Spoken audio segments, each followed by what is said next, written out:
Um, Honorable members, remember that on the 13th of May, I committed to come back to the House to make a ruling on motions that were presented to the House.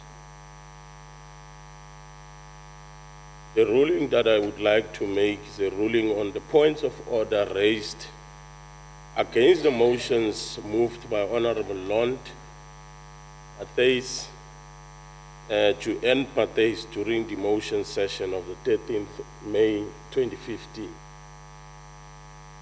I've had regard to the content of the two motions and would like to rule as follows.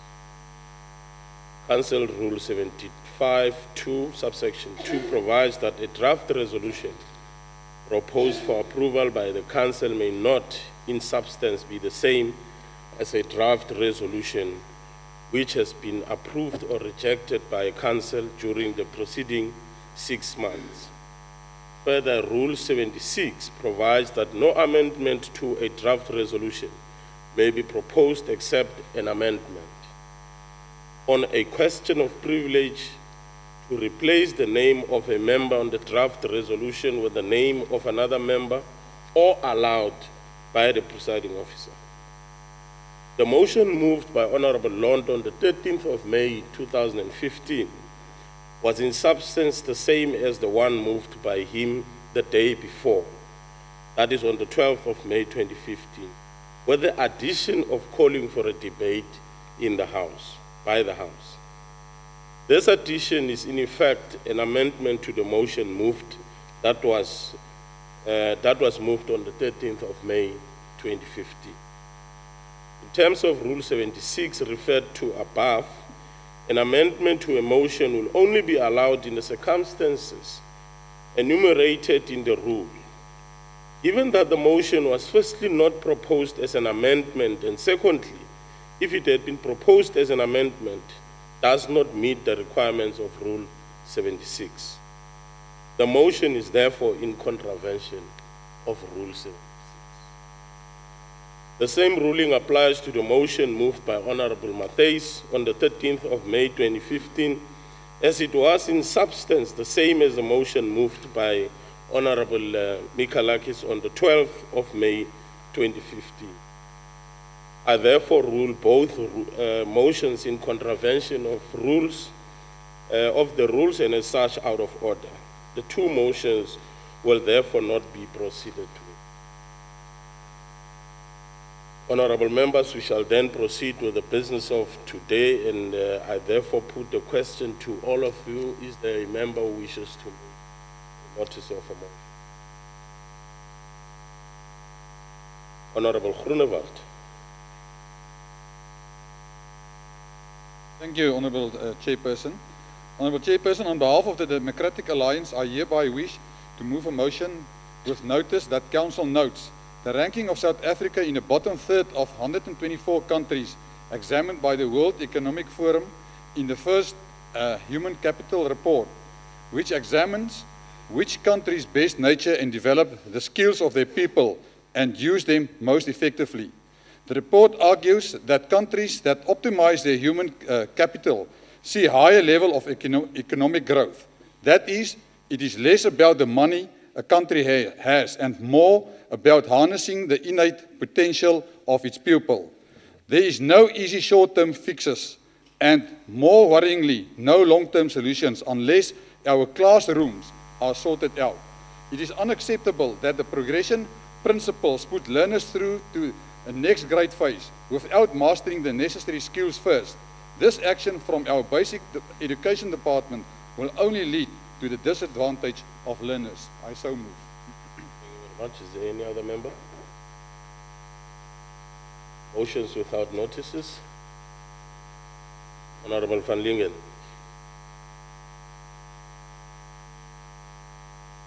Thank you, Honourable Chairperson. On behalf of the Democratic Alliance, I hereby wish to move a motion without notice that the Council takes note that Brenton Williams, a DA councillor from Jeffreys Bay and a world-class endurance swimmer, was the first person in the world to swim the butterfly stroke from Cape Town to Robben Island and the first person to swim in the world to swim the butterfly stroke around the notorious Cape Point. He also holds the South African record for the longest open water butterfly swim of 17 kilometers. He was nominated by the World Open Water Swimming Association Performance of the Year Award and named one of the top 50 adventure swimmers in the world, having also completed daring swims around South Africa's Cape Recife and Cape St. Francis.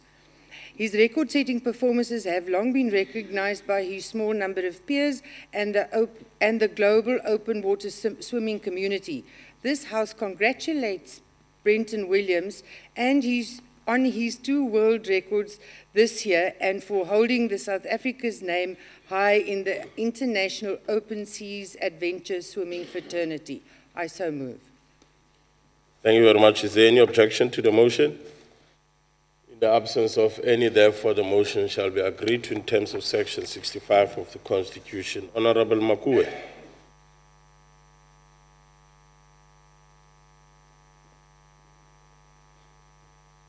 Thank you, Honorable Deputy Chair. On behalf of the ANC, I hereby move without notice that the Council notes that 2 police officers who allegedly solicited a bribe from a man who was on his way to sell scrap metal were arrested on Monday.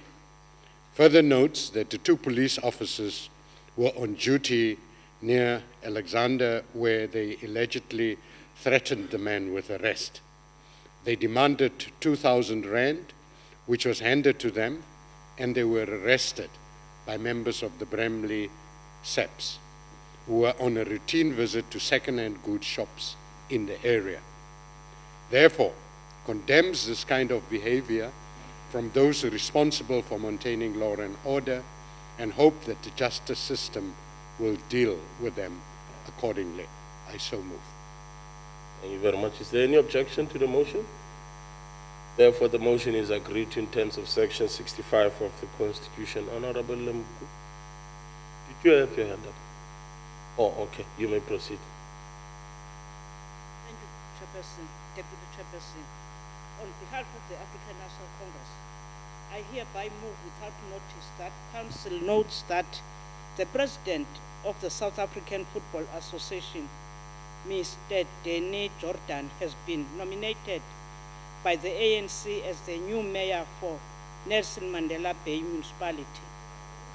Further notes that Mr. Jordan, who hails from Port Elizabeth and who was instrumentally in securing the FIFA 2010 World Cup, has been selected to replace the current mayor. Also notes that the new leadership of the municipality will be tasked with focusing on these critical areas, namely housing, water and sanitation, and public transport. Therefore, we wish him and his team well in their endeavor to accelerate service delivery to the people of Nelson Mandela Bay, and thank the outgoing councillors for their dedication and commitment. I so move. Thank you. Is there any objection to the motion? In the light of an objection, therefore, the motion shall not be proceeded with, but rather be treated as a notice of a motion. Honorable Zwane. Thank you, Chairperson. On behalf of the ANC, I hereby give, without notice, that Council, on behalf of the ANC, I hereby move without notice that Council 1 notes and welcomes the life sentence given by KwaZulu-Natal Pietermaritzburg High Court to Bongani Enoch Nxumalo for having brutally murdered his new girlfriend. 2, that Council also noted that Nxumalo was only 4 months after having been paroled for attacking his lover. He killed his new lover by hacking her with a bush knife.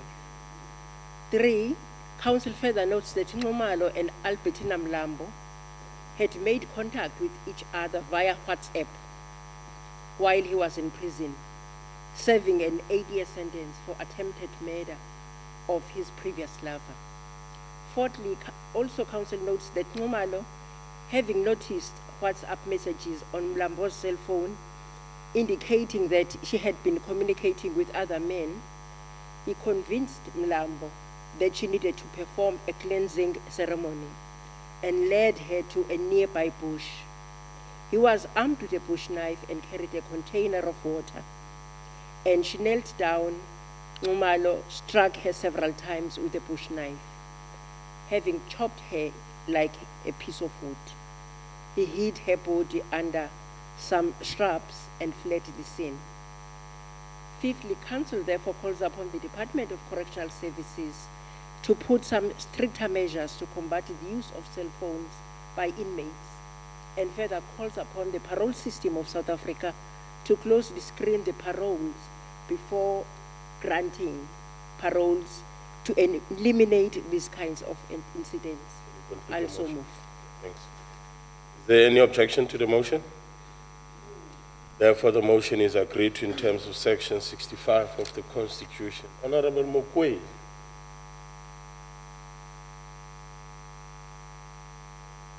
Chairperson, I rise on behalf of the EFF to move without notice that the House knows the 19th of May is the 90th anniversary of civil rights and black nationalist leader Malcolm X. Knows that Brother Malcolm X was an articulate, passionate, and a gifted inspirational orator who insisted that the black people cast off the shackles of racism by any means necessary, including through revolutionary violence in self-defense of the racist superstructure of the American society. Further note, Malcolm X's legacy as a civil rights hero was cemented by the retrospective publication in 1965 of the autobiography of Malcolm X as told to Alex Haley.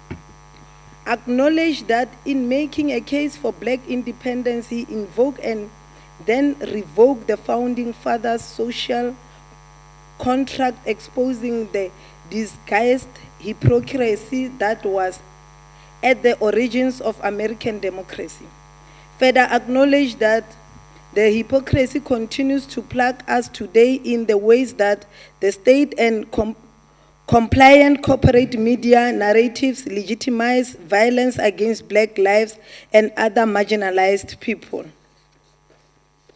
Acknowledge Malcolm X's greatest contribution to society was emphasizing the value of a truly free people by demonstrating the great lengths to which human beings will go to secure their freedom.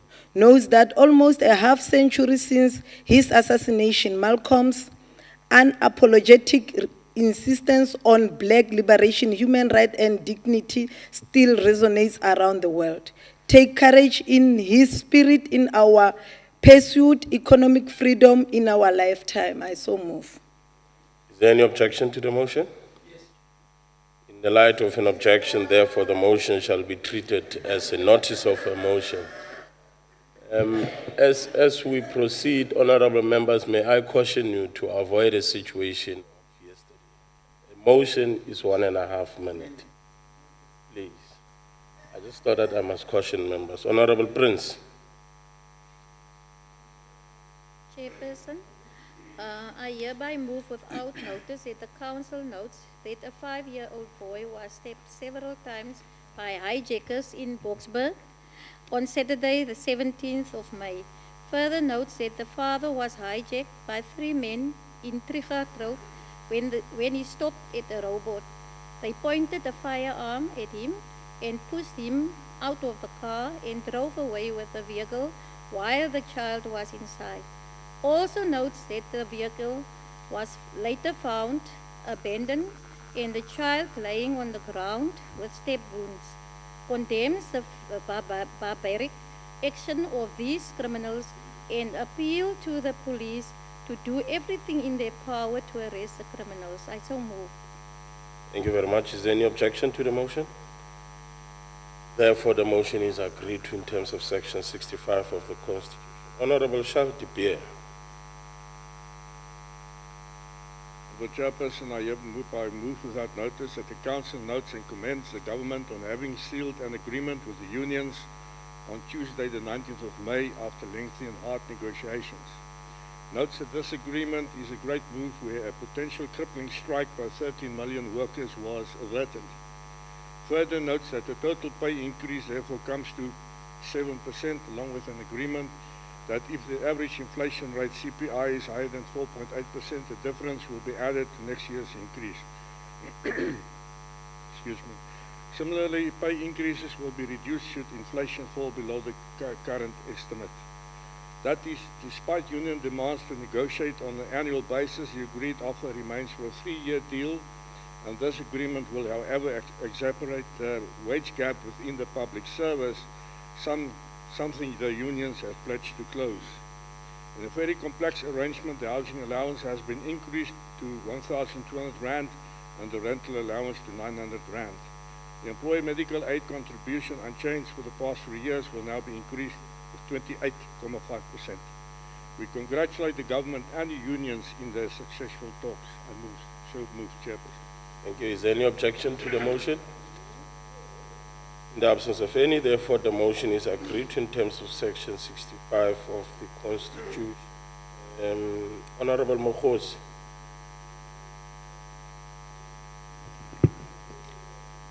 I rise on behalf of the EFF to move without notice that the House notes the inconsistencies of chairpersons of Portfolio Committee of Parliament in applying and enforcing the rules of Parliament, acknowledging that Parliament is the highest expression of the will of the people, which must uphold the Constitution of the Republic and be seen to be creating a better society free of discrimination. Notes the manner in which rules of the National Council of Provinces are inconsistently applied and enforced by the chairpersons in the committee and in plenary. Note that if the rules are applied inconsistently, depending on who has violated them, they lose their essence and value. Note that there have been a number of times in which the chair's ruling were inconsistent, depending on which number violated the rules, such as last week during the question session to the President, in which the President repeatedly referred to a female member as a he, but was never asked to withdraw by the chairperson. Note that this arbitrary application of the rules is inconsistent with the spirit of the Constitution and the rules which guarantees equality before the law. Further note that the unbecoming behavior of ANC members in the National Assembly portfolio of justice towards the public protector in defense of the President, including the chairperson of the committee, condemn the unfair and inconsistent application of the rules of Parliament, reaffirm that all members of this House are equal regardless of their political affiliations, and rules must apply equally. I so move. Is there any objection to the motion? Therefore, the motion shall not be proceeded with. There's a technical glitch here.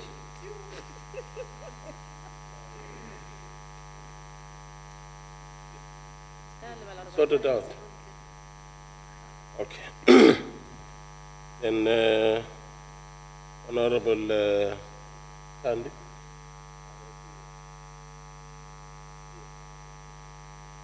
Oh, Mbambo. Thank you, Chairperson. On behalf of the Democratic Alliance, I wish to move a motion without notice that the Council notes the passing of the struggle veteran Mayor Ruth Mumpati at the age of 89 in the early hours of 12 May. Mayor Mumpati, an educator by training, served as a member of the first Democratic Parliament in the National Assembly and later as a South African ambassador to Switzerland.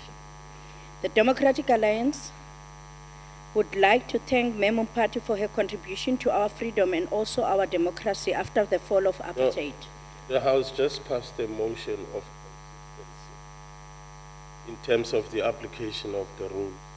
Insofar as I'm informed that the whipper has agreed that there will be a session for condolences. Okay. No. I won't consider that comment as a serious comment. Honorable Ntebe, you'll be the last.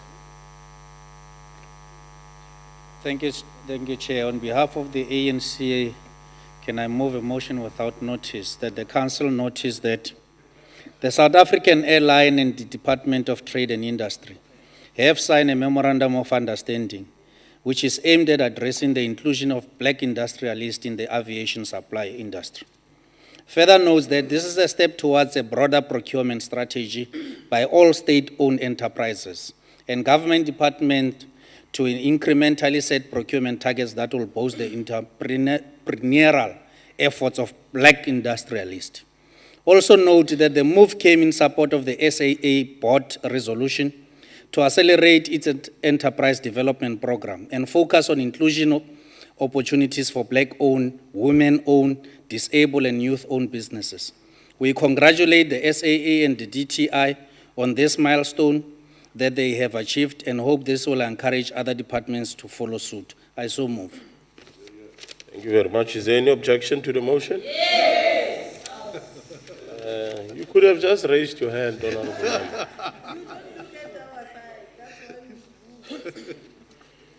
As the motion is objected to, therefore, it will then read as a notice of a motion.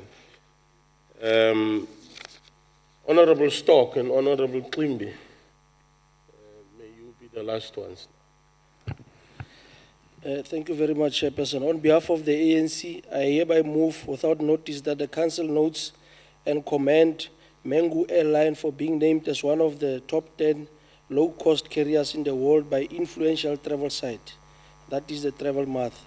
Also notes that Mango keeps with some of the world's biggest brands in low-cost travel, including the Virgin America, EasyJet, Southwest, Tiger Air, amongst others. Further notes that Mango was ranked number 9 in the world, and it is the only African low-cost airline on the list, and that Mango was last week voted the coolest low-cost airline in the Sunday Times generation.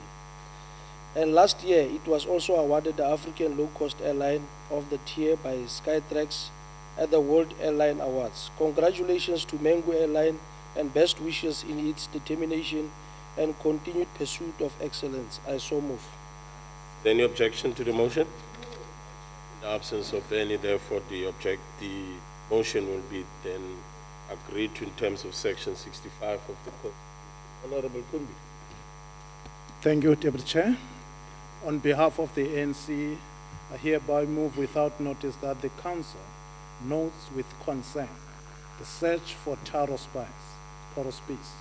25 from Muizenberg continued in a scaled-down format around Table Mountain, making the 7th day of searching since he disappeared while out on a hike. Also notes that his car was found on Tafelberg Road by workers on last Wednesday morning. It is believed that spies on an active and fit person had parked his car and gone hiking.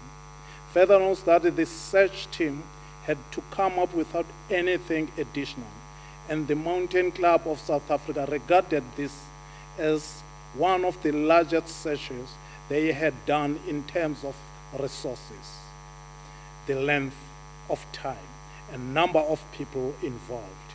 They had scored various parts of Devil's Peak, the 12 Apostles, Orange Kloof in Hout Bay, and the lower slopes of Friedenhoek, but in vain.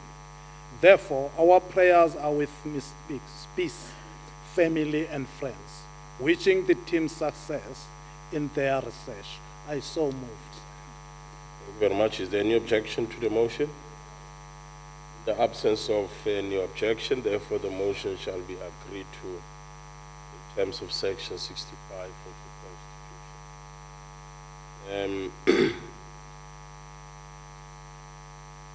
Honorable members, we will then proceed to the motion as it will be presented by the Acting Chief. Thank you, Honorable Deputy Chair. Honorable Deputy Chair, I move that the order paper be amended by insertion of order number 9, that is oration of condolences on the passing away of Mayor Ruth Mopadi. I so move. Thank you very much. As there's no speakers list, I shall now put the question, and the question is that the motion be agreed to. Before we proceed, I shall first ascertain as to whether is there any province that wishes to make a declaration of vote, if it so wishes. Is there any province? In the absence of any province intending to make a declaration of vote, we shall then proceed with the voting. Eastern Cape, Eastern Cape supports. Free State, State support. Gauteng, Gauteng supports. KwaZulu-Natal, KwaZulu-Natal yasamukela isichibiyelo. Limpopo, Limpopo liyathega. Mpumalanga, Northern Cape, Northern Cape agrees, Chair. Northwest, Northwest supports, Chair. Western Cape. Ondersteun. All 9 provinces have voted, therefore, in favor of the motion as agreed to. Therefore, it is regarded as agreed to in terms of Section 65 of the Constitution. The Secretary will read the first, second, fourth, fifth, and sixth orders of the day. Consideration of report of Select Committee on Finance, agreement between the Government of the Republic of South Africa and the Government of the State of Qatar for the avoidance of double taxation and the prevention of fiscal evasion with respect to taxes on income with explanatory memorandum. Order 2, agreement between the Government of the Republic of South Africa and the Government of the Hong Kong Special Administrative Region of the People's Republic of China for the avoidance of double taxation and the prevention of fiscal evasion with respect to taxes on income with explanatory memorandum.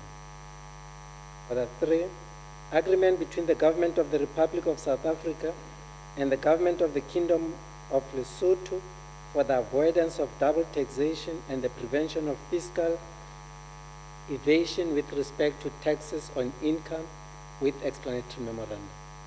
Order 4, agreement between the Government of the Republic of South Africa and the Government of Grenada for the exchange of information relating to tax matters with explanatory memorandum. Order 5, protocol amending the agreement between the Government of the Republic of South Africa and the Government of the Republic of Cyprus for the avoidance of double taxation and the prevention of fiscal evasion with respect to taxes on income and on capital with explanatory memorandum. Order number 6, convention between the Government of the Republic of South Africa and the Government of the Republic of Cameroon for the avoidance of double taxation and the prevention of fiscal evasion with respect to taxes on income with explanatory memorandum. And I therefore call on Honorable Charles de Beer.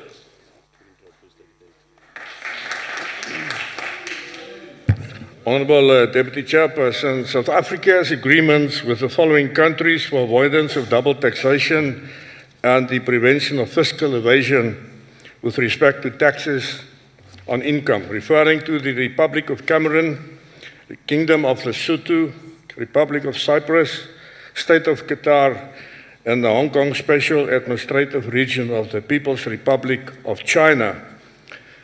When we look at the government of Grenada, the agreement with that government is for the exchange of information relating to tax matters. That's a bit different, but I'll highlight that. These are 5 different agreements. However, they are grouped together because they share a common area of focus, namely the avoidance of double taxation and the prevention of fiscal evasion with respect to taxes on income. The interaction between tax treaties and domestic law is based on Section 231, subsection 1, 2, and 3 of the Constitution, referring to the signing and negotiation of all international agreements, which is a responsibility of the National Executive. That also binds the Republic once approved by Parliament, that's the National Assembly and the NCOP, and becomes law in the Republic when it is enacted into law by national legislation. Also, the interaction with Section 108(2) of the Income Tax Act. The objective of these agreements is to outline and clarify principles to how different incomes are to be taxed by the contracting parties. Tax incomes range from business profits, dividends, royalties, pensions, etc. A mutual agreement procedure for difficulties arising out of the application of the agreement will be set, and the competent authorities of the two states are authorized to resolve by mutual agreement any problems relating to the interpretation and application of the agreement. The competent authorities are to communicate directly with each other for reaching mutual agreement in respect of any of these matters. Also, the contracting states will lend each other assistance in the collection of revenue claims, but most importantly also is that the agreement shall remain in force for a minimum period of 5 years, after which it may be terminated by giving written notice by the contracting party. I now refer, Chairperson, to the exchange of information relating to tax matters between the Government of South Africa and the Government of Grenada. The main aim of this tax information exchange agreement is to encourage exchange of information and clarify procedures and processes in place that will allow efficient exchange of tax-related information between South Africa and Grenada. The agreement deals with the objective, scope, jurisdiction, and tax covered. The two countries are expected to provide assistance to each other by exchanging information with regard to the taxes covered in the agreement. These taxes can be identical or similar taxes charged in both countries. They should be done in a transparent, confidential, and efficient manner. Furthermore, any information given should be relevant and accessible. Thus, countries be able to assess, enforce, and collect tax from implicated parties. The agreement stipulates that the confidentiality of information is necessary to protect the legitimate interest of taxpayers. It is worth noting, Chair, that indirect cost in providing assistance will be borne by the requested party and direct cost by the requesting party. This agreement will remain in force until terminated by either party. Chairperson, I table this report for consideration by the House. Thank you. Thank you very much. I shall now put the question, and the question is that in respect of the first order, the question is that the report be agreed to.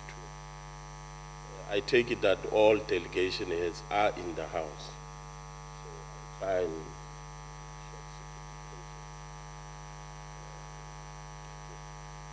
in accordance with Rule 71, I shall first allow provinces an opportunity to make that declaration of vote. So, is there any province? In the absence of any, we shall now proceed with the voting. Eastern Cape? Free State? Siyavuma, Sir. Gauteng? Gauteng supports. KwaZulu-Natal? KwaZulu-Natal iyayixhasa. Popo? Limpopo re a dumela. Mpumalanga? Mpumalanga iyasekela sihlalo. Northern Cape? Northwest? Northwest supports, Chair. Western Cape? Ntona Colony siyaxhasa. All 9 provinces voted in favor, therefore declare the report as agreed to in terms of Section 65 of the Constitution. Shall now put the question in respect of the second order, and the question is that the report be agreed.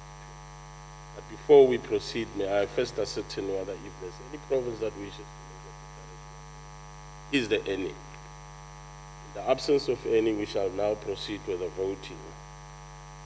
Eastern Cape? Free State? Kunjalo. Gauteng?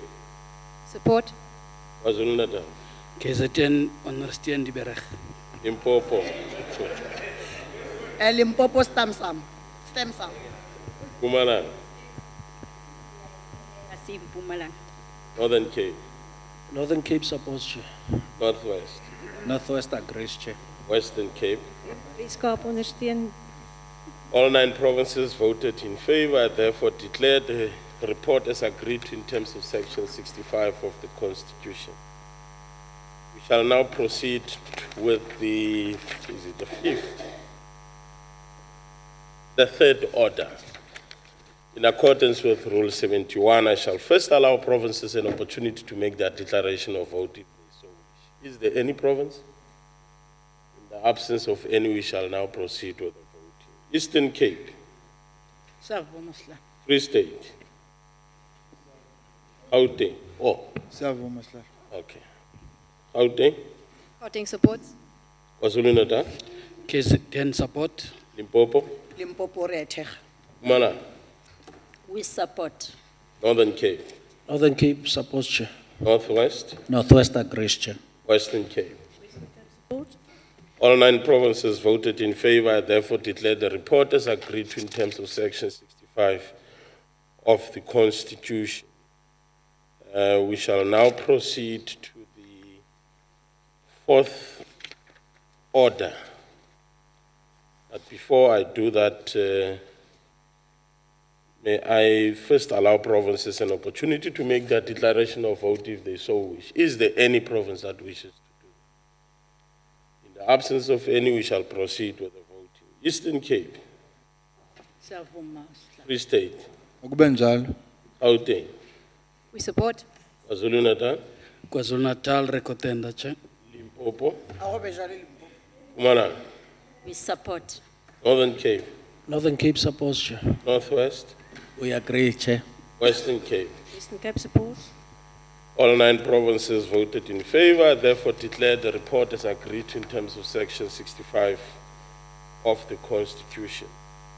We shall now proceed to the fifth order of the day. I'm emphasizing these orders so that we don't come back later and say we did not vote on that one. This is now the fifth order. But in terms of Rule 71, I shall first allow provinces an opportunity to make their declaration of vote if they so wish.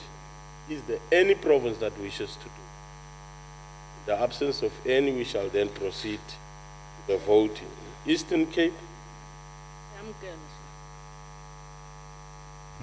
are you good or siyamkela? Siyavuma. Oh, okay. Free State, Gauteng, Gauteng supports. KwaZulu-Natal, KwaZulu-Natal esekela Sihlangu. Limpopo, Re a thekga re Limpopo. Mpumalanga, Siyavumelana.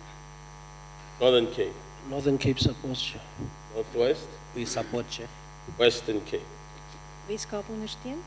All 9 provinces voted in favor. I therefore declared the report as agreed to in terms of section 65 of the Constitution. We shall now proceed to the sixth order of the day. But before we proceed, may I first ascertain as to whether is there any province that wishes to make a declaration of vote. In the absence of any, we shall then proceed with the voting. Eastern Cape, Siyavuma Sihlangu. Free State, Siyavuma. Gauteng, We support. KwaZulu-Natal, Siyayisupporta. Limpopo, Re a thekga Modulasetulo. Mpumalanga, Sivumelana nayo. Northern Cape, Northern Cape supports, Chair. Northwest, Agreed, Chair. Western Cape. Western Cape, Ria Dumela. Oh, okay. All 9 provinces voted in favor. I therefore declare the report as agreed to in terms of section 65 of the Constitution. The Secretary will read the 7th order of the day. Consideration of Auditing Profession Amendment Bill, Bill 15B of 2014. Honorable Mutara.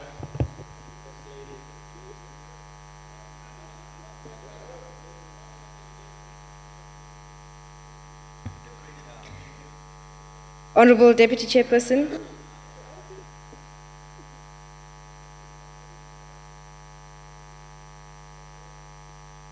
Can the mic of the honorable member switch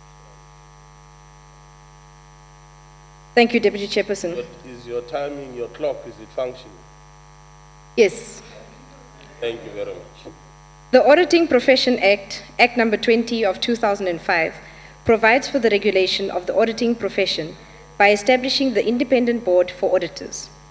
The The IRPA is responsible for the registration of individuals and firms as auditors for purposes of protecting the audit profession.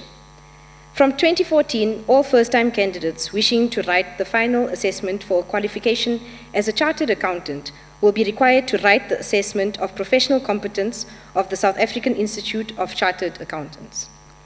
Act 2005 currently does not regulate candidate auditors. This amendment is necessary so that all aspiring registered auditors are under the jurisdiction of the IRPA. The principal objectives of the bill are, number one, to provide for the regulation of candidate auditors by the IRPA, and two, to update references to the Companies Act in the Act.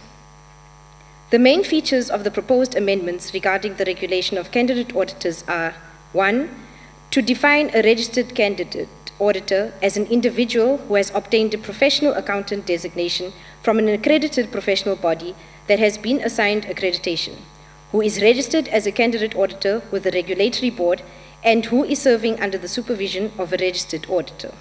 Two, to include candidate auditors in the requirements for registration and to put them under the responsibility of the IRPA in matters of discipline in order to ensure protection of the public in the work that they do.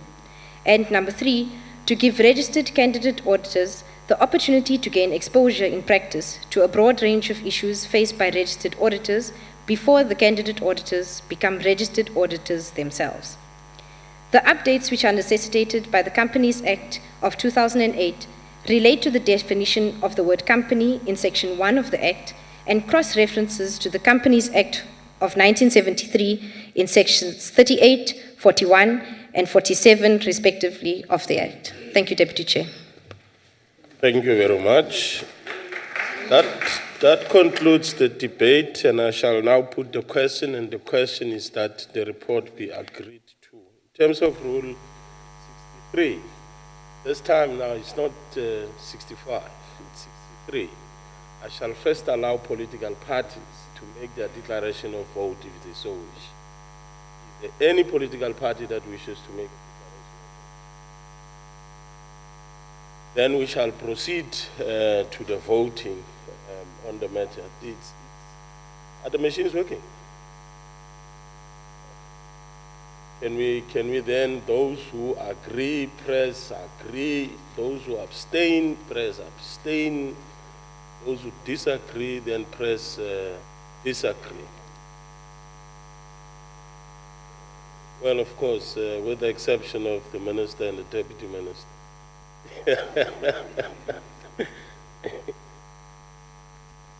Have all members voted? Okay. Can we get the results? Those who have not, or for which your system is not functioning, I don't want to call that other name. But if your system is giving you problems, can you just indicate so that you get assistance?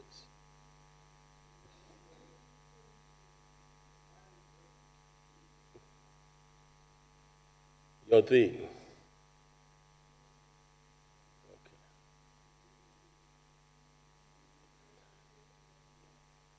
Have you assisted? Okay, let's just make our work much more easier, because we have not been using this system for quite some time now. All members who agree, can you say aye? And all those who say, oh, do we have the numbers? Okay. Oh, no.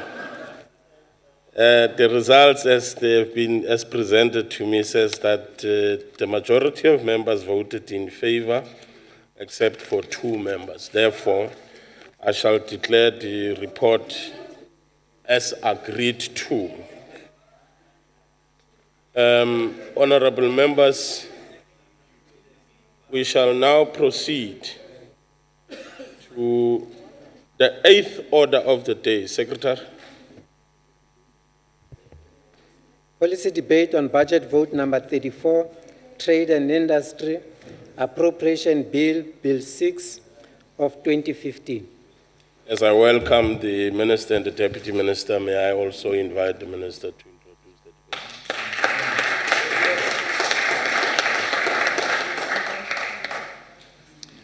Thank you very much, Deputy Chairperson, honourable members. May I also greet my colleague, Deputy Minister Masida, the Director General and officials of the department who are sitting over there, and then officials and leaders of some of our institutions who are sitting up in the gallery up there. As has been the case in previous budget vote addresses to this Council, I intend today to concentrate on those aspects of the Department of Trade and Industry's work which impact most directly on our interactions with provinces. The DTI's fundamental task is, of course, to contribute to the goals defined in the National Development Plan of achieving higher levels of inclusive economic growth, capable of reducing the triple scourges of unemployment, poverty, and inequality. This requires, as we have said previously, that we bring about structural change within the economy, place productive sectors at the heart of a new growth path, and move progressively and incrementally towards higher value-added activities. At the same time, we need substantially to advance transformation by bringing more disadvantaged people into leadership positions in our productive sectors. These two elements together are what we understand as radical economic transformation. The 7th iteration of our Industrial Policy Action Plan, which I launched earlier this month, seeks to build on and progressively raise the scale and impact of interventions by government to support the reindustrialization and industrial development of our country. Among other tools identified for stepped-up action in the year ahead is the Special Economic Zones program. Special economic zones have been shown through experience in a number of countries to be an important tool to promote industrial investment by offering the benefits of clustering, dedicated infrastructure, and supportive incentive programs. SEZs are also important tools to promote industrial decentralization to ensure that all potential industrial development is not over-concentrated in existing industrial areas.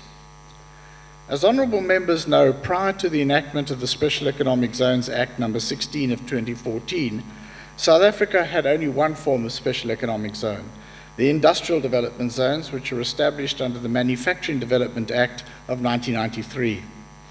Industrial development zones focused on export-orientated industries located around ports and airports and benefited mainly from duty-free entry into customs-controlled areas of inputs needed for further processing in the zone. I'm pleased to be able to report that through our joint efforts, we're now seeing a number of IDZs gaining traction and contributing positively to industrial development and job creation.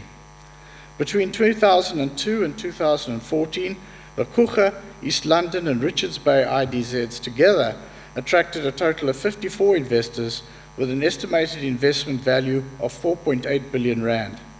These investments are estimated to have created approximately 73,000 jobs. As honourable members are aware, we have more recently proclaimed 2 more IDZs, the first in Saldanha in the Western Cape and the other, the Dubai Trade Port in KwaZulu-Natal. I'm pleased to be able to report that these too have received positive responses from investors.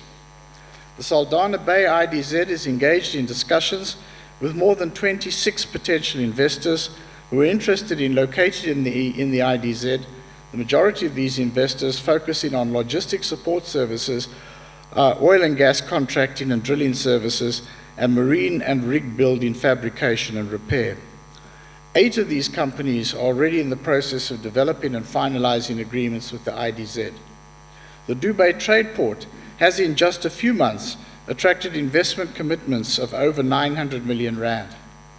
In addition, I am pleased to be able to announce that we have now cleared all issues necessary for me to take a proposal to Cabinet to establish an agro-processing and logistics-based IDZ at Maluti Afofeng in the Free State. I am also pleased to announce that the SEZ Advisory Board has been appointed and will shortly begin work on finalizing the SEZ regulations as well as consider proposals for the designation of new SEZs. Members will recall that the main aim of the SEZ Act of 2014 was to allow for the proclamation of a broader range of SEZs while still allowing for recognition of existing and future potential industrial development zones. New SEZs could, as well as including IDZs, be free ports, free trade zones, or sector development zones. They will be supported by an incentive program that includes a 15% corporate tax, a building allowance, an employment incentive, and customs-controlled territory. We will also offer a stepped-up support service to investors. New SEZs will have to be proclaimed by the Minister on advice from the SEZ board, which, as I indicated earlier, we've now appointed.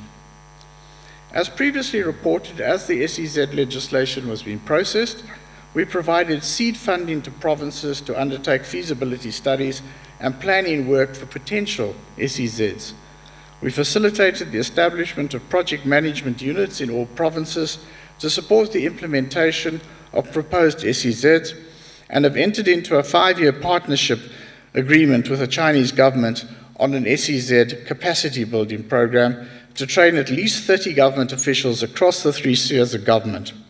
In the coming year, we will proceed with a 4-point program to build on this momentum.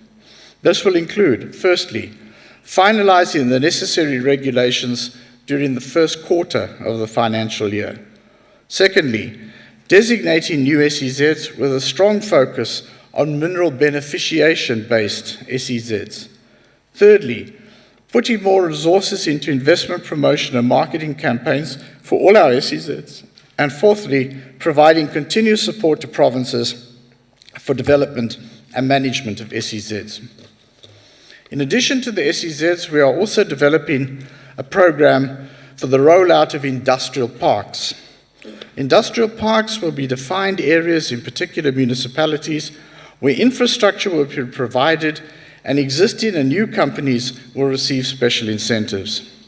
We are currently working on the details of this program, but are confident that by working together with provincial departments, provincial development agencies, municipalities and districts, as well as the private sector and development finance institutions, we can roll out the initial infrastructure construction for 1 industrial park per province in the coming financial year.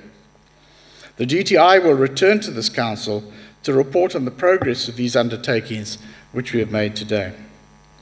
In addition to these specific programs, the DTI provides a comprehensive range of targeted interventions to support the raising of competitiveness of our industries, investment, economic transformation, exports, and job creation. These interventions include the Section 12I Tax Allowance Initiative, which supports investment. They include the Automotive Investment Scheme, the Aquaculture Development and Enhancement Program, the Business Process Services Program, and the Critical Infrastructure Program. The update on these programs is spread throughout our 9 provinces. For example, the Automotive Investment Scheme has approved just over 1 billion rand in grants, facilitating about 2.7 billion in private sector investment. This has supported 50 projects, 35 of which are located in the Eastern Cape, 6 in Gauteng, 8 in KZN, and 1 in the Northwest. The Section 12I tax incentive, we've approved 5.8 billion rand of allowances to 17 projects, 6 of these in Gauteng, 3 in the Western Cape, 2 in KwaZulu-Natal, 2 in the Northwest, and 1 each in Limpopo and Mpumalanga.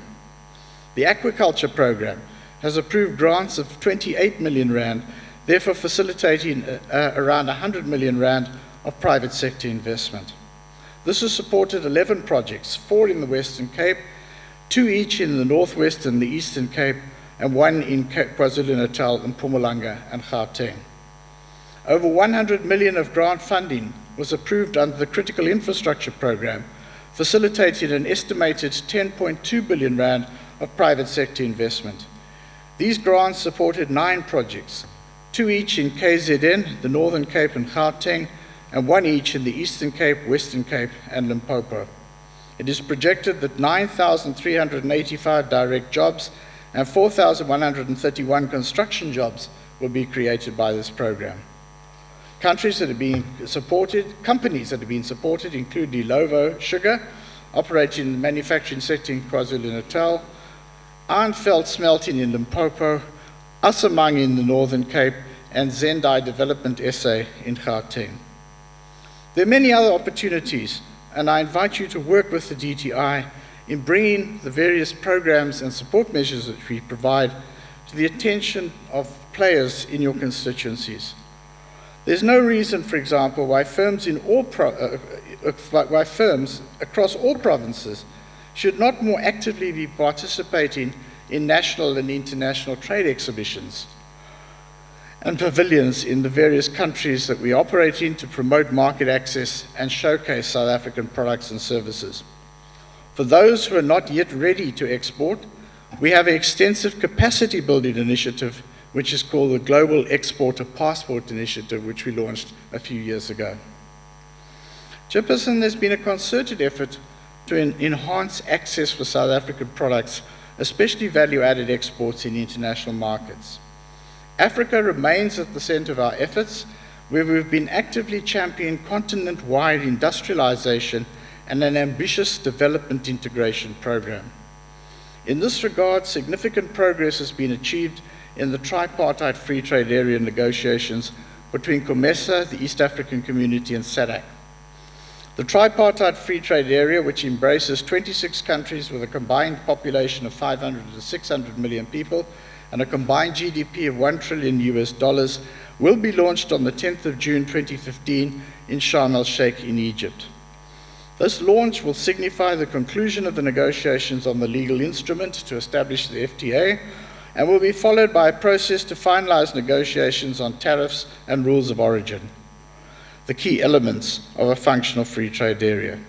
This is an important milestone in the implementation of the development integration agenda in Africa, aimed at promoting market integration, but basing this on industrial and infrastructure development. The TFTA launch will be followed within less than a week by the launch of the negotiations here in South Africa for a continental free trade area at the AU Summit.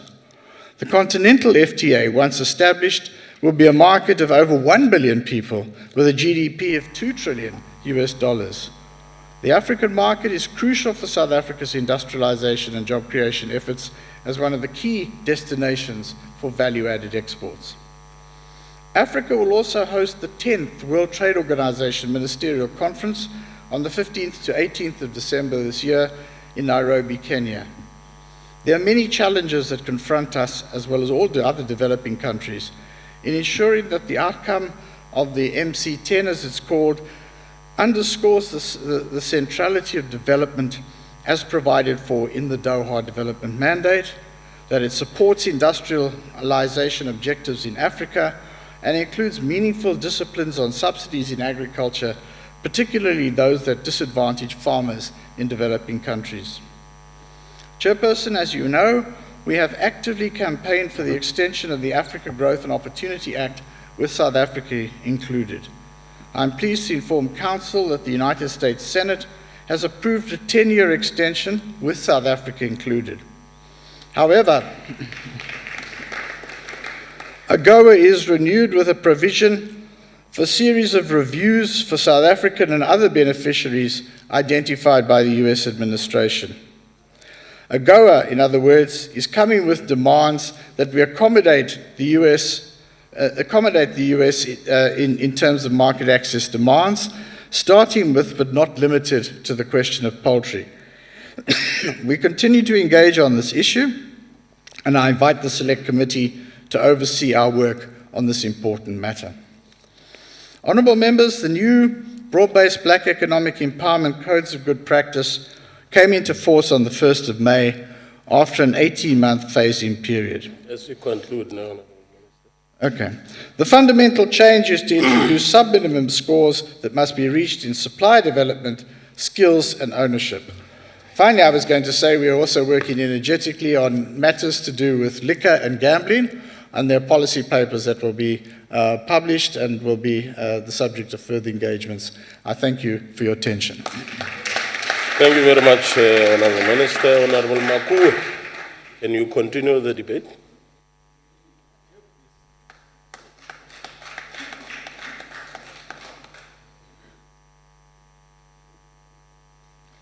Deputy Chairperson and honourable members, on behalf of the Select Committee, it is my pleasure to mention that the leadership and staff of the DTI cooperates commendably with us as members of this committee. Please allow me, therefore, to thank Minister Rob Davis, Deputy Minister Mzondile Masina, and the DG, Mr. Lionel October, for all their cooperation, support, and leadership. It is easy to support a winning team. Last week, Wednesday, May the 13th, the Select Committee received and considered the budget, the Strategic Plan 2015-2020, the Annual Performance Plan, and key planned interventions for 2015-2016 financial year from the Department of Trade and Industry. The Select Committee's consideration on Vote 34 involved robust engagement with senior and executive staff of the DTI. They provided the context within which the DTI's strategic plan had been developed and presented its annual performance plan and budget. This department understands and appreciates the importance and significance of public accountability and indeed sets a sterling example. We must, however, hasten to add that the documents we received illuminates the fact that the road to be traveled is still long and filled with minefields. What is important is that the roadmap is clear and informed by scientific analysis and strategic, political, and progressive economic choices. This was underlined by the address delivered today in this House of Parliament by our Honourable Minister Rob Davis as political leader of the Trade and Industry Department. In the general scheme of politics, there will be those members and parties who may exercise the freedom that the ANC won. By taking issue with the presentations made today by those who are proud members of this historic liberation organization, African National Congress, that celebrates the 60th anniversary of the Freedom Charter this year. In a letter to Sheena Duncan in April 1985, Dr. Nelson Mandela, a respected and renowned member of the ANC, stated, and I quote, "The ideals we cherish, our fondest dreams and fervent hopes may not be realized in our lifetime, but that is besides the point. The knowledge that in your day you did your duty and lived up to the expectations of your fellow man is in itself a rewarding experience and magnificent achievement," unquote. Honorable Deputy Chairperson and members, of the many lessons we draw from the life and struggle of the gigantic former president of this democratic parliament, it is the imperative of achieving the expectations of our people. DTI is putting emphasis on localization and beneficiation. The wealth of the country must benefit all South Africans. We must add value to our mineral wealth. The Minerals Beneficiation Action Plan aims to ensure value addition. The development of infrastructure is a key component of our struggle for a South Africa free from the triple challenges of inequality, poverty, and unemployment. Revitalizing agriculture and agro-processing value chain is an important source of labor-intensive growth. Up and downstream linkages are being implemented through the Industrial Policy Action Plan, in line with the macroeconomic objectives set out in the National Development Plan and the New Growth Path. Radical economic transformation requires increased efforts on industrialization. The focus for the DTI in its programs and plans reflect such emphasis. The budget presented to us today is a tool to realize this historic imperative. The logical conclusion is that a vote against or abstention from voting is an unequivocal vote for the status quo, where economic development benefits only a privileged minority. The Johannesburg Stock Exchange concurs with President Zuma that black South Africans holds only approximately 3% of listed entities. This emphasizes the need for revisiting broad-based black economic empowerment approaches. The National Empowerment Fund, an entity of the DTI, is seized to address this imbalance. Members, a total of 3,384 private sector enterprises across all provinces have been assisted with projects to the value of 13.6 billion rand through incentive schemes and other programs of the DTI during the financial year 2013-2014. We guarantee you that further growth will be reported in the financial year 2014-2015. In implementing the Industrial Policy Action Plan, the DTI is working on developing special economic zones. The Minister has spoken to that quite extensively. Let me just add, for my colleague from the left to my left, that we are looking at such an SEZ also in the Rustenburg Platinum Belt. Industries using platinum as an input are jewelry, catalytic converters, and fuel cell technology. The plan of the department is not just to assist in the mining of the platinum, but to add value in the manufacturing of these end products. Through such industries, mineral beneficiation will become a reality.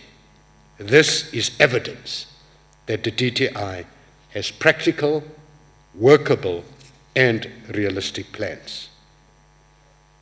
Let me mention some companies, Chairperson. Eclipse Energy, Fabrinox, Film Africa, Laric, Baxter's Auto Solaire Direct, and Spice Mecca are but some of the companies that are beneficiaries of the DTI's incentives to grow the economy. King Goodwill Zelatini wisely says that youth employment is a societal problem that government and the private sector should work together to address. The King was speaking at the CCI call center building established in Umhlanga, KZN, creating over 1,635 jobs by way of business process outsourcing, or what is also known as business process services. More of these call centers are envisaged in the budget that we're presenting to you today. Japanese foreign direct investments are steadily increasing in South Africa. Such investments already created 15,000 jobs. Toyota is increasingly becoming involved in supplier development programs, raising the capacity of local manufacturers. There are other motor vehicle manufacturers like Hyundai, Iveco, Mercedes-Benz, Hino Trucks, and FAW Trucks that are also contributing. We just isolated the Japanese. In February of 2015, the National Footwear Leather Cluster was established at the Vaal University of Technology. Transversal contracts for footwear by the state have risen from 99.4 million rand in 2014-15 to 272.2 million in 2015-2016, more than double the first year. Clothing and textile industry is also elaborately covered in the budget, but due to time constraints, we will go into that. Honorable members, put on the right shoe and join us in the long walk for economic freedom. For those who are technologically savvy, you can carry an IBM product if you so choose, as DTI also launched a 700 million IBM equity equivalent investment program that was approved on the 26th of January 2015. The budget and APP presented to the NCOP today is in line with the DTI's strategic objective of firstly, growing the manufacturing sector to promote industrial development, job creation, investment, and exports. Secondly, improving conditions for consumers, artists, and opening of markets for new patent players. And thirdly, strengthening capacity to deliver on the DTI mandate. Yesterday, Minister Rob Davis launched the South Africa Business Incubator Establishment Handbook as a guide. This handbook is a resource for anyone interested in incubator establishment. The creation of black industrialists and millionaires is overdue. Let us join hands in embracing and enhancing trade and creating an industrial economy where the ideals of our democratic constitution and the Freedom Charter are realized. Thank you, Deputy Chair. Thank you very much. Honorable Lond.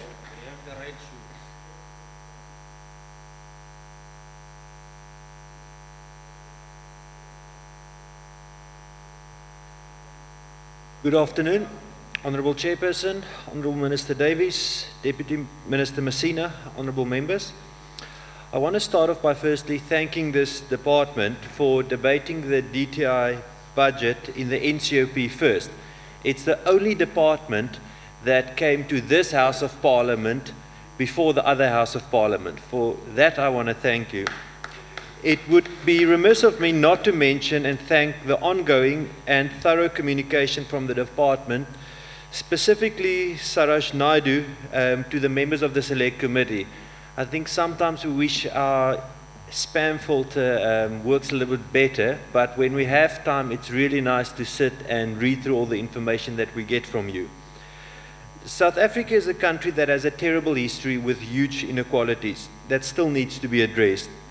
Numerous programs like RDP and GEAR were launched to help achieve redress and ensure that the previously disadvantaged in this country can fully partake in the economy and reap the benefits that involvement and freedom achieved in 1994. However, a culture was created by the ANC that only benefited a connected few, those closely aligned to the ruling party. This caused and is still causing huge internal battles which often spill out in the open for top positions within the ruling party to put individuals in power to dish out contracts to family, friends, or close allies. This once again put the needs of the majority of South Africans at the bottom of the agenda and on the outside of our economy. The ruling party then acknowledged this problem and tried to address it by introducing broad-based black economic empowerment. After severe criticism against the previous empowerment programs that, as I mentioned above, only benefited a closely connected select few, instead of benefiting the wide spectrum of previously disadvantaged South Africans and sharing the benefits to more individuals, more families, and more communities. Unfortunately, the culture of benefiting a few was so deeply entrenched that we have still not made the significant progress that we should have in the 21 years since our new democracy. The ANC of today only cares about enriching the politically connected few, which is why so many jobs have been lost since President Zuma came into office in 2009. The ANC says that the answer in our problem lies with the developmental state. Unfortunately, their policy of cadre deployment is destroying all the good intentions there might be. We have freedom in South Africa, a freedom that the ANC, PAC, DP, and many other political, civic, religious, and other organizations fought for. The question we need to ask ourselves, can we use this freedom? Does the average South African have a fair opportunity to compete in the job market? As the DA, we believe that freedom is not a favor from government. It is a right. Freedoms intended by the framers of our Constitution were hard-won for us all. This freedom is precious and must be guarded. Access to opportunity gives life and meaning to our hard-won freedoms. We believe every South African must have the chance to succeed in life. That's why we believe in spreading opportunity as broadly as possible. This is what the DA believes in and what we stand for, and that is the major difference between the DA and the ANC. A closed crony society for a connected few, as put forward by the ANC, versus an open opportunity society for all, driven by the DA. Recently, we had another example of how the ANC, and specifically this department, cannot get the house in order. The DTI last week made a U-turn on the clarification notice issued on the broad-based Black Economic Empowerment Codes of Code Practice, stating that it will not have a retrospective effect and that a technical task team will be appointed to explore the appropriate balance between active and passive ownership. The task team needs to report back to the Minister within a month on its recommendations. The establishment of this task team is misguided and highlights the ANC's fixation on further enriching those elite few who have already been empowered by BEE. The DA firmly believes that government's focus should be on empowering and advancing those who are left out of the economy and trapped in unemployment, rather than those who are already enriched and in ownership. This technical task team would be better suited to explore this aspect of BEE. The DA champions opportunity over handouts. In contrast, the ANC only serves to further enrich the connect few, and the current BEE codes and the technical task team mandate clearly illustrates this. The DA will continue to ensure that Black economic empowerment is truly broad-based for the benefit of the millions of disempowered South Africans who remain outside of the economy. It is time that this government realizes that it cannot be the beginning and the end of taking South Africa forward. We need a government that realizes it must take the hands of private sector, of international investors, and together help uplift South Africans that are still trapped since pre-94. The DA has a proven track record in the Western Cape. Instead of criticizing everything the DA does, the ANC can learn on how public-private partnerships should work to benefit many instead of a connected few. If you fail to learn from the DA, you will soon have to rope in other soccer icons to help you try and defend metros in the rest of South Africa as well. I thank you.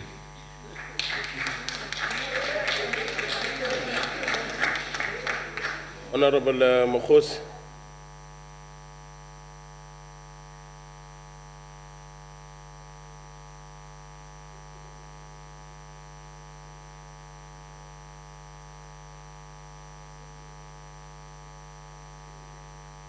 Thank you, Chair. Honorable Chairperson, the EFF does not support the Department of Trade and Industry budget unless the Department of Trade and Industry is capacitated and mandated to take full charge of macro and micro economic policy. South Africa can forget about industrialization. The ANC government continued to amputate the Department of Trade and Industry by chopping and shifting functions to other ill-conceived departments. How can your department consider itself leading industrialization when the IDC is sitting with a wrong and unnecessary department? The history of industrialization across the world has proved that there is no country that has successfully industrialized without state leadership and deliberate protection of strategic sectors, something the ANC continue to avoid. Unfortunately, it has become evident that the department has failed to lead proper alignment and coordination of industrial policy. Perhaps the minister must read up on the history of the Ministry of International Trade and Industry, now known as the Ministry of Economic Trade and Industry today of Japan. It was that ministry which led Japan to massive industrialization post-World War II, second biggest economy and the biggest US trading partner in late 1980s. The rest is history. But then again, Honorable Chairperson, Japan, like most East Asia countries who today are celebrated as miracle economies, these governments were in full control of the economy through massive investment, state-owned companies. South Africa will fail to industrialize unless it is in control of strategic sectors and the commanding heights of the economy. So-called few blacks industrialists will not grow the economy or deliver any jobs. We all know that. There are basic political economic principles the minister must revisit. How do you build transformed industries that requires precious metal when you cannot access your own minerals? How do you build transformed agro-processing industries when people cannot access land to farm? How do you build a transformed economy when ideologically and philosophically you seem to be struggling with basic concepts and principles? You have the political will, but yet you do nothing about it. It must not be a surprise, Minister, that the ANC government has failed horribly to implement the promise they made to the people of South Africa during the election, that 75% of goods that government consume will be procured from local industries. Who is going to produce these goods? A clear indication of lack of concrete direction. There has to be radical decisions to transform the economy, and not dictionary radical, but the Freedom Charter radical. All other industry and trade shall be controlled to assist the well-being of the people until such time the EFF will not support any budget that comes from this department. The EFF, the government in waiting. Okay. Thank you very much. May I therefore call on Honorable Masina, Deputy Minister?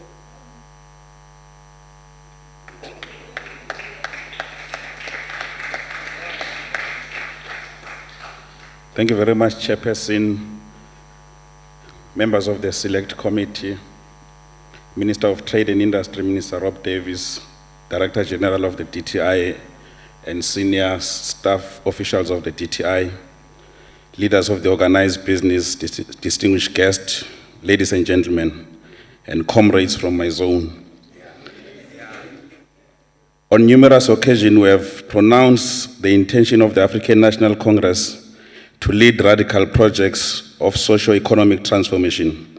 This is in line with the principle of objective of building a democratic society with a developmental dividend which is shared amongst all the people. Last year, we promised that we are going to run a clean government, a clean department. I can report in this house that we are not very far from ensuring that as DTI, we attain our first clean audit. As part of this inclusive working with to utilize our natural resources to build an economy that we can distribute the wealth and the benefit to the people as per the Freedom Charter, because the ANC is the only party that can speak with authority on issues of the Freedom Charter. Our industrial policy action plan recognizes the need to build an economy that overcomes spatial underdevelopment. This informs our plan to facilitate industrial development in regions of our country that have a low rate of industrial activities. South Africa's industrial economy is partially concentrated and systematically leave out great section of the population, which is the reason why we are forcing many of the investors to begin to look into other sections of our provinces, outside of Gauteng, outside of Western Cape, Cape Town in particular, and Durban. It is for this reason that we have underpinned our Black Industrialist program with the principle of spatial investment. This means that we need to create an entrepreneurial group that will exploit the industrial potential in all provinces of our country, especially in rural areas.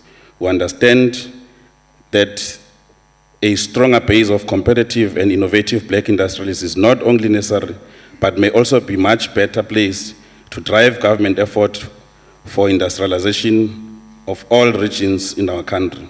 Importantly, our Black Industrialist program encourages the growth of industrialists while committing to support them in pursuit of external markets of their product. We have already made major strides in helping producers from various provinces and extend their footing outside the market in South Africa. We have traveled with a delegation of 30 companies to Zimbabwe. Amongst them was the company called Zabatembu Water Purification Supply from the Eastern Cape, which manufactures chemical cleaning product for resident and commercial markets. They have since found new markets in Zimbabwe and will continue to support this female-driven entrepreneur business. When we were in China, Yilda Manufacturing committed to establish a blanket factory in KwaZulu-Natal in Gauteng. Another company in China also made an undertaking to ensure that they invest in heavy truck assembly in Durban, as well as also in electronics in Port Elizabeth. These are some of the initiatives that we have been doing, because as we go to this mission, we ensure that there is value for money for the people of South Africa. The DTI has numerous incentive schemes that are designed to integrate local emerging firms into industrial value chain through partnership with these foreign investors. Similarly, as government, we have committed our public procurement as one of the instruments to be utilized in advancing this objective of boosting industrial productivity in historically marginalized regions. This will be implemented through our set-asides for targeted procurement for SMME and black-owned companies. Currently, government's threshold set-aside is about 30%. The objective is to institutionalize it up to about 70% to ensure that emerging businesses does benefit from this. The state-owned enterprises have also been drawn in to ensure that their procurement spend helps us to ensure that we can boost this program on black industrialists. The recent example which our honorable member read here on SAA that was signed on the 18th of May, we have set aside about 10 billion rand of procurement opportunities for black entrepreneurs and industrialists in the airline sector. Provinces need to creatively exploit these commitments by a public institution in involving these MOUs as well as working together with our parastatals. As earlier stated, our Black Industrials Program is designed to help black entrepreneurs to increase their productivity in order to meet the demand of the market broadly as well as public institutions. Honorable members, we have abiding responsibility to actively make this economy work for all our people. The DTI takes seriously the role of government in fostering transformation in the economy. We view this in line with the national objective of building an inclusive society. It is in this context that the DTI progressively evolve a policy regime that is midwife to transform relation of assets ownership and high economic growth. Our policy objectives are designed to help the economy overcome the vitality of markets in resolving structural and social inequalities that is historically in nature. These include overcoming spatial inequalities amongst provinces in terms of industrialization. In this context, our aim is not to substitute for a private capital. The objective of the DTI is to induce the emergence of new entrepreneurs group in critical sectors of the economy, consistent with the national transformation objective. I must, Chairperson, say that Honorable Member J.J. Lon's distortion on BEE, he must be reminded that his forefathers stole our land, they stole our resources, we said nothing about it. He comes here today to tell us about the distortion of the BEE. The recently elected leader of his party basically must be reminded by a majority of the people of South Africa that he is nothing else but a puppet for the monopoly of white capital. We still need to ask critical questions from this so-called black leader about the drugs in church, about the sex scandals in office, and many other shenanigans that are happening there in the name of transformation. Ours is to run clean government, ours is to transform society, ours is to ensure that majority of our people are extricated from poverty, inequality, and unemployment that they continue to face, is not to serve the white master. Thank you very much. Thank you very much. I call on Honorable Matabe.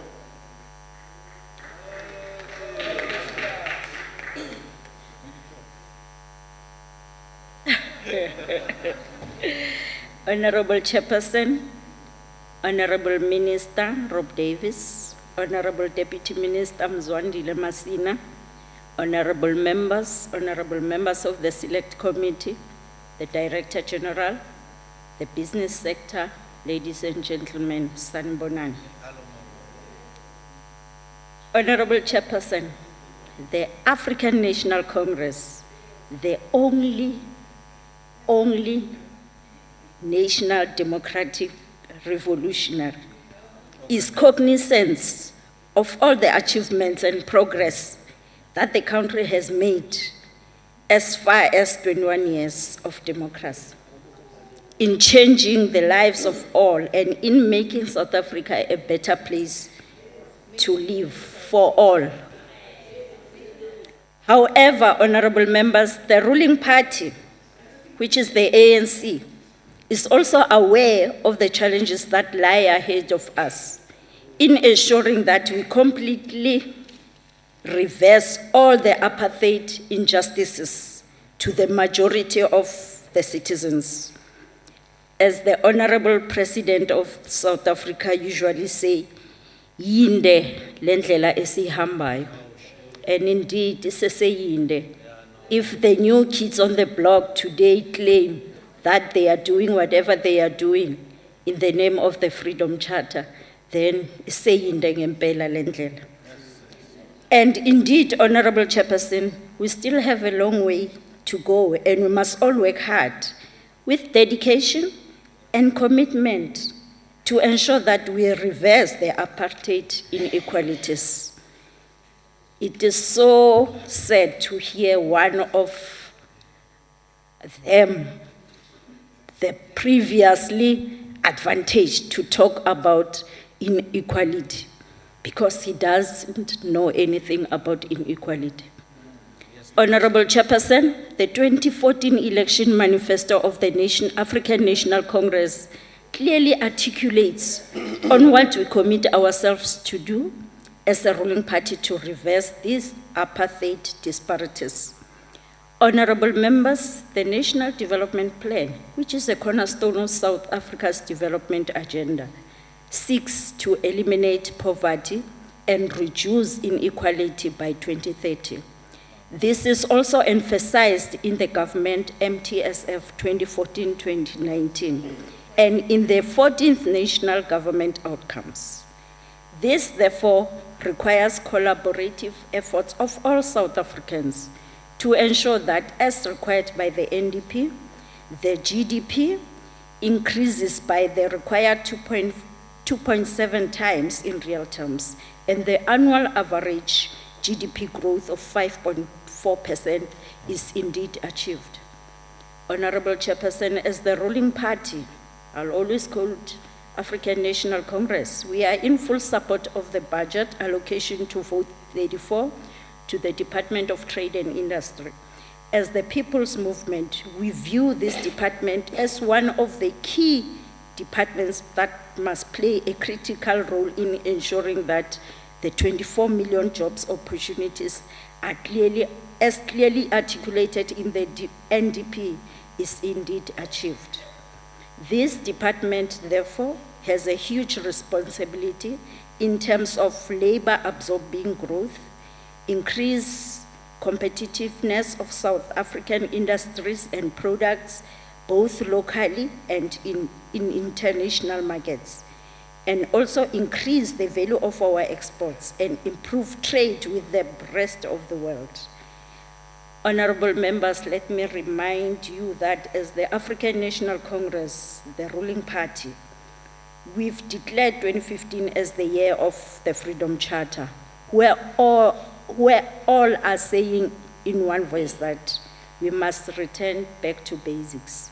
We are therefore in agreement that the budget allocated for this department, as well as its priorities thereof, will ensure that as a country, we move forward towards achieving the objectives and key levers of the Freedom Charter, as well as the NDP.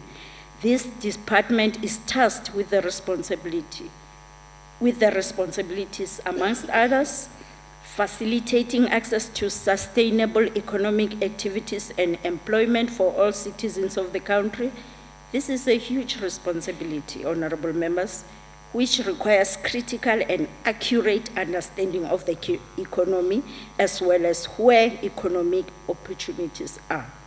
The second one is that this department has a huge responsibility to ensure that a conducive, competitive and equitable environment for investment of trade is created. Honorable Chairperson, we are in support of the budget vote 34 in light of the fact that this department also has a responsibility that it supports and provides incentives to industries to promote private incentives in order to promote industrial development, competitiveness and employment creation. It must also support South African exporters in accessing international markets. Honorable members, this is critical responsibility in ensuring that as a country, we reduce the country's deficit in the balance of trade. It must also make sure that promoting industrialization that is more efficiently distributed through establishment of special economic zones and also supporting the investments in critical infrastructure. It must also ensure the promotion and increase in local products and materials in government procurements, localization or local content. Honorable Chairperson, the Department of Trade and Industry has this as a huge responsibility to the citizens of this country, which needs our full support and commitment to ensure that it meaningfully contributes in addressing the socio-economic needs of our beloved country, South Africa, and thereby meaningfully contributing to the targets set out in the NDP and MTSF as championed by the ANC-led government. In conclusion, Honorable Chairperson, as the National African Congress, we are in full support of the Department of Trade and Industry budget vote, and we are satisfied that the department has optimally aligned itself in order to be able to deliver on its mandate within the 2015 allocated resources. I thank you for your kind attention. Thank you. The Honorable Van Lingen.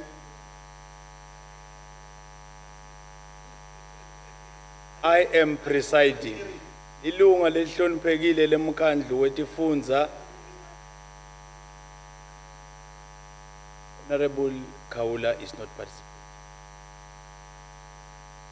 Can you take the opportunity, Honorable Van Lingen?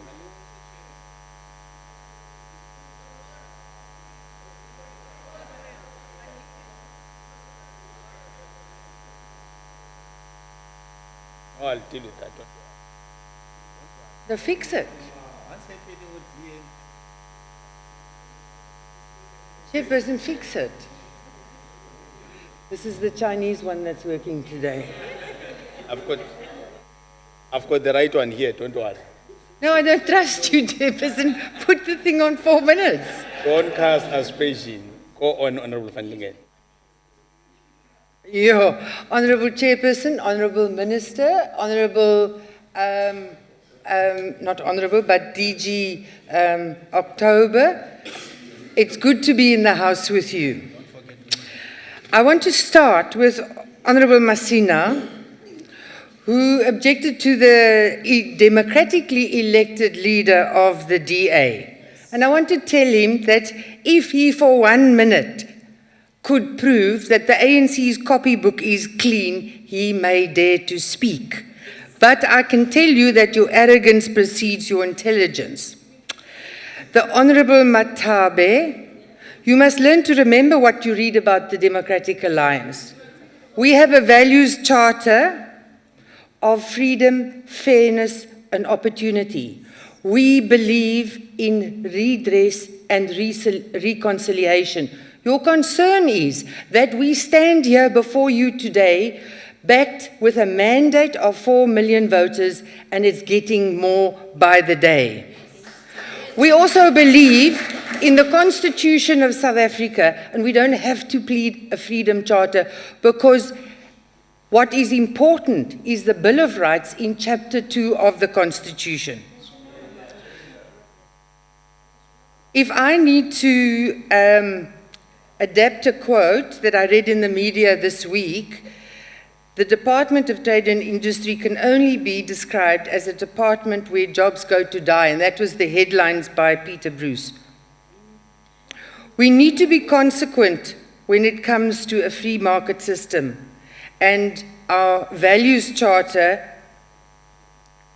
where we talk about, and in our free alternative budget, where we explicitly say we need to create more jobs and we need to grow the economy. We cannot move away from that. That is the utmost importance. So we sit with 3 departments: the Trade and Industry, we sit with Honorable Patel's Economic Development, and now we've got the Small Business Department too, and a rough budget of 24 billion, and we need to grow the economy. And now we sit with 100 industrialists that we want to create. I'm worried that we could have done more in the entrepreneurial market and small business to grow the economy and not make the fat cats any fatter, because the unemployment is growing from 28% to 36%. I also want to say to the Minister that instead of driving and spearheading economic empowerment, we sit with fraud accusations in his department, which is of great concern. And we want to know why the report under one of his entities, the Companies Tribunal, nothing is happening about that, because his ANC colleagues would dismiss claims of financial irregularities that embroils the chairperson or chairman, Advocate Sibi Labala, and his deputy chair. This is further exasperated by maintaining 6 senior government officials in his department who have been suspended but still receive a full pay at the cost of the taxpayer of 2.8 million a year. They have been suspended. Then, Astrid Lindu, the Commissioner of the Companies and Intellectual Property, has resigned after pressure from the trade union Nahawu. We are, however, welcoming the Minister's U-turn on BBBEE codes. And, Minister, you did come to the rescue of the IDZ in East London. But I would like to ask you, what have you done about the bonuses that the executive paid themselves there of 7 million rand? Has that money been paid back? Are you doing something about it? Because we cannot pay bonuses and go bankrupt and leave the other employees without money.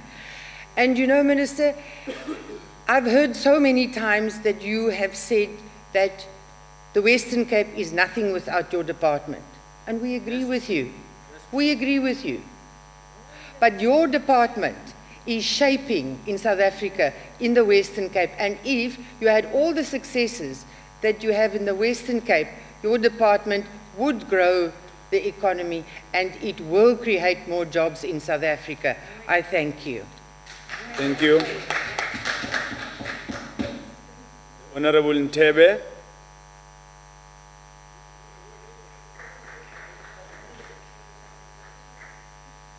Thank you, Chair. The Honorable Acting Chief Whip, Honorable Minister and the DM, the Chairperson of Ekurhuleni. Honorable Ntebe, sorry. Honorable Van Lingen. Minutes.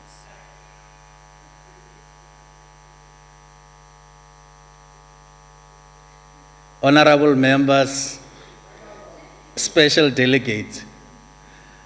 What Honorable Van Lingen has not told us here is that all the reports of people who are accused of corruption and are being dealt with within the necessary processes of the department are leaking their reports to the DA.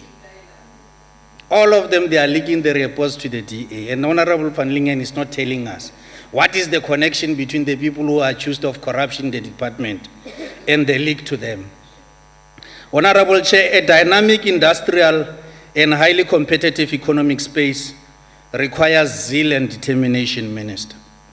In our quest to achieve this, we should continue to appreciate the realities of the past and remain confident of our future. The future that is rooted on inclusive growth, development, and seeking to achieve decent employment and equity. The above targets cannot be achieved if the constraints in electricity supply cannot be mitigated substantially. If manufacturing sector cannot be supported to increase the production levels, if we cannot shift focus from the commodity-driven economy and shift in such focus to agro-processing sector, and we want to welcome your pronouncement about the Free State agro-processing plan that is going to come there. Minister, your strategic objective of increasing localization to 75% is most welcome. That you intend to develop stable and competitive exchange rate, secure 5 investors per district municipality, that you develop national rural investment incentive, your foreign direct investment pipeline inflow to a tune of 50 million is well appreciated. Minister, the TFTA agreement that you are going to be signing on behalf of South Africa is going to give us space to develop our role in Africa in terms of strengthening our intra-African trade penetration. We therefore receive with excitement the development and investment in the film industry. The chairperson of the Select Committee was eloquent on that. We appreciate how you continue to diversify the wine-making industry and supporting black-owned company in that regard.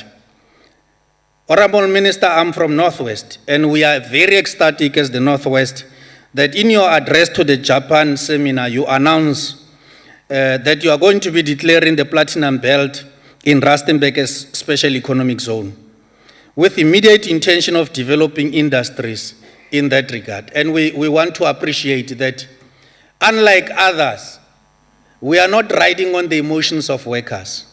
We are doing something practical to make sure that people who are in the development of inputs coming out of platinum are getting space in the sector. The recent SADC meeting declared in its wisdom that the time has arrived for us to begin to define what form and shape should characterize what we call regional integration. And the meeting was unanimous that regional integration, in our very own words, means nothing but industrialization. And we want to thank you through your department for your wisdom. Honorable Minister, maybe I must break it down for the other honorable members who are here. Honorable Lund says that ANC seeks to deal and assist the connected few, and that this has been seen through the battle in the ANC. That triple BEE has not worked, and that ANC of today is concentrating on cadre development. Utter hypocrisy.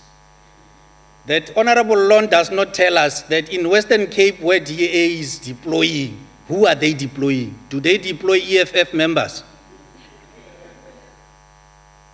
He is not even telling us that what they stand for is the status quo. That's what they stand for. That we should not begin to diversify the industry, we should not begin to diversify and become inclusive in our quest to neutralize what has been done over centuries of years. Honorable Mukosi comes here, and Chair, I want to move without notice as I stand here, that we must begin to take members who are coming here for induction, even those who go for a long period of time, they must go through induction. They come here and they want to pronounce, but what they are stand for is a rejectionist approach. Let me break it down for you. They would come here and disagree. Honorable Ntebe, Honorable Mkhosi. On a point of order, Chair, the What's honorable the point of member order? is undermining my skills. He must withdraw. Order, members. Is it parliamentary, Chair? That is not a point of order. Continue, Honorable Ntebe. Chair, I can break it down for you. When we pass budget votes of the departments, let's take basic education, for instance. EFF would come here and reject the very same budget vote that is meant to pay teachers that we know that they should be on class on time every day, all the days. They come here and reject that. What do they stand for? They come here and speak about Marikana on a daily basis. When special economic zone is being created and established in Marikana, they don't come here and talk about it. When a strike is being averted in the public sector, strike has been averted, they don't come here and say, we thank the wisdom of those who were negotiating on behalf of everybody included. For the maintenance of industrial peace, that is vital for investment in our country, for foreign direct investment, and maybe we must break it down for them. There is no silver bullet for economic industrialization achievement in the country. You need to do simple things. As we stand now, maybe you must take this information to your leaders, that they must stop buying imports, cars and clothes that are looking, shoes that are looking at them. When they should be knowing that we must grow our export base in order for us to deal with the trade balance issues that we have. Honorable Van Lingen, you can't be the one who talks about the respect for Constitution. You can't be. You can't cherry pick the Constitution. The very Constitution that you are referring to respects the right of everybody in the country. When your leaders stand up and become homophobic, you must know that that same Constitution respects the rights of each and every one of us. Even the Bible that you read says we are all created in the image of God. So your pastor must know that in your image we are created. Order, members.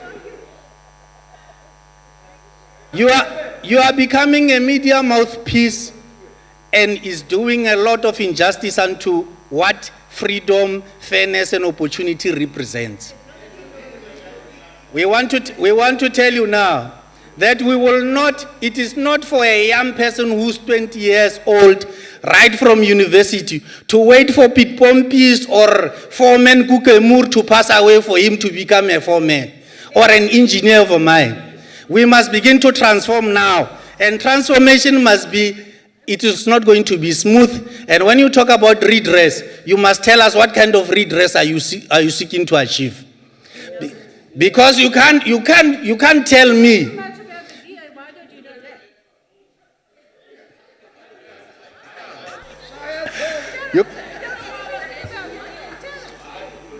Order, members. Chair. Order, members. Honorable members. Order. Honorable members. Chair, can you protect me? Honorable members, in terms of Rule 32, during a debate in the council, And I no want my members may minutes. converse aloud, as we are doing now. Heckling is allowed, but not according to the way we are doing it. Continue, Honorable Ntebe. We will not wait for Pete Pompies to pass away for our own kids to be placed in the key, very competent strategic offices for them to be able to be key drivers of the industry. And that's what we must be able to tell the DA. That redress is not smooth. It's not a dinner party. It's an element of revolutionary morale. It's not something that you are going to do sitting on a chair. When we were told, thank you, Chair. Hey, my time is up. Yeah, you are very lucky.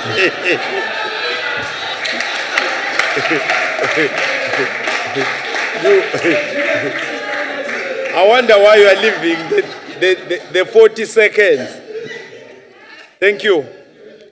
The Honorable Minister of Trade and Industry, Honorable Davis.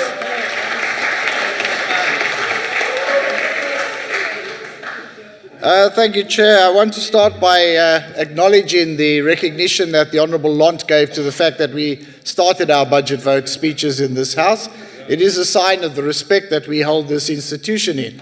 And I want to just make this point because it's a little bit in contrast with the saga that we heard a year or two ago about the DA's position on black economic empowerment. I don't know how the DA can pretend that they have a track record of supporting black economic empowerment of any kind, broad or narrow.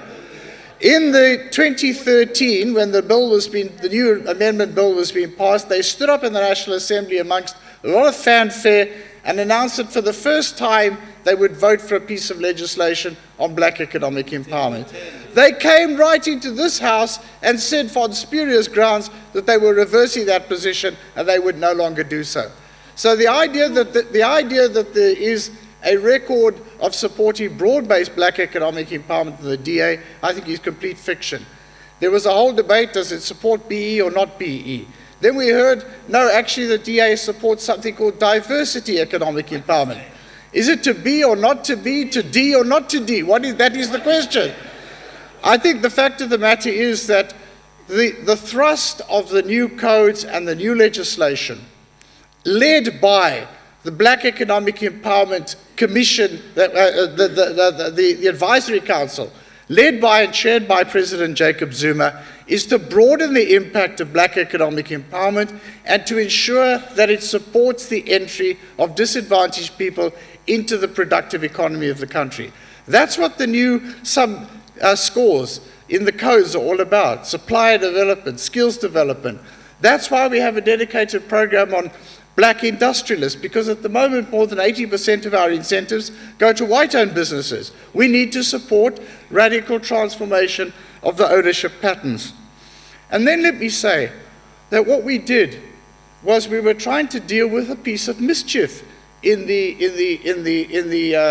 scorecard on collective schemes. We found there were many collective schemes that weren't worth the paper they were written on, that people were not actually given the real benefits of ownership, that they were deprived from participation and so on. What we did was we made a mistake, and we don't hesitate to admit that we made a mistake. We used too blunt an instrument to deal with the mischief. So we have in fact withdrawn that cap which we put on in the first place, and we will refer the matter, as well as to the task team, to the Commissioner to look at the ways in which we can deal with this as a matter of fronting. Let me also say, Honourable Van Bingen, it's easy to stand here in a few minutes and just go with a long list of alleged corruption and fraud that we have in the department. Well, let me just say to you that I don't have the time to respond, but what we do is when there is a forensic investigation, we follow the forensic investigation. On the Companies Tribunal, I don't know if you know what the forensic investigation said. It actually said they couldn't finger anybody. So I don't think it's a case that we are applying one law one place and one rule somewhere else. Secondly, let me just say about the Honourable Makhosi. Well, I think that next time you have a speech written by Floyd, you want to ask Floyd to just check a few of his facts. Because, first of all, Japan and Japanese industrialization proceeded on the basis of strong state leadership, but not many state-owned companies. That was the model in Japan. Secondly, in Japan, they had more than one minister in the Ministry of Economic Trade and Industry. It was originally called Ministry of Industry and Trade. They had more than one minister. We've got a different model. Okay, we've got more than one department. But I think it was a recognition that the tasks of industrialization required the efforts of more than one minister. That was the case there. Let me then just finally say that one more point that came up was the accusation that this administration has presided over a reduction in jobs. That's not true at all. According to Stats South Africa, the quarterly labour force survey, the fourth quarter of 2009, there were 12.9 million people employed. At the end of the fourth quarter of 2014, there were 15.3 million people employed. We have a high unemployment rate. It's one of our biggest challenges. But to say that we're not growing jobs in this economy is absolute and patent nonsense. I want to thank other members, starting with the Honourable Makwe.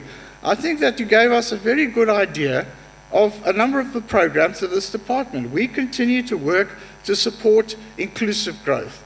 If we look back at what our record was over the past 20 years or so, in our 84 quarters up to the end of 2014, we had 5% growth or more in only 16 of those quarters. What drove it?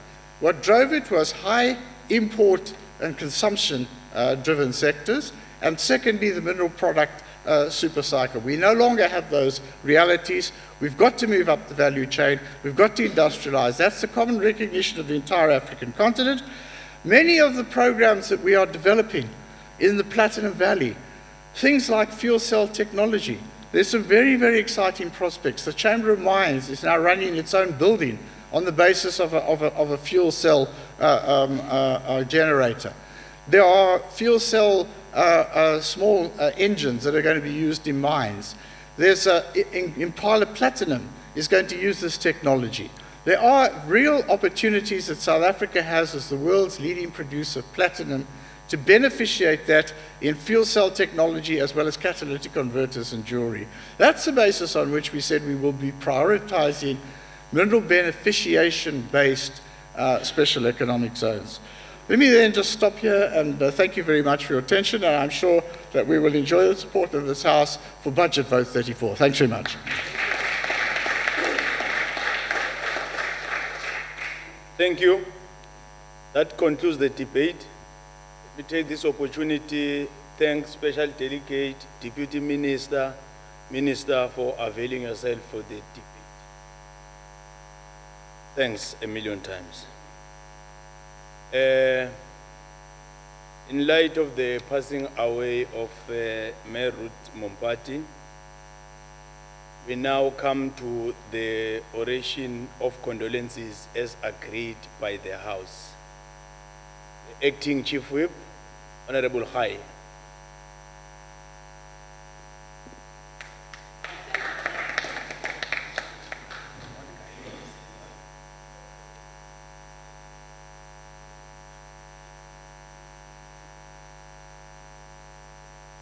Thank you, Honorable House Chair, Honorable Deputy Chairperson, Honorable Members, Special Delegates, ladies and gentlemen.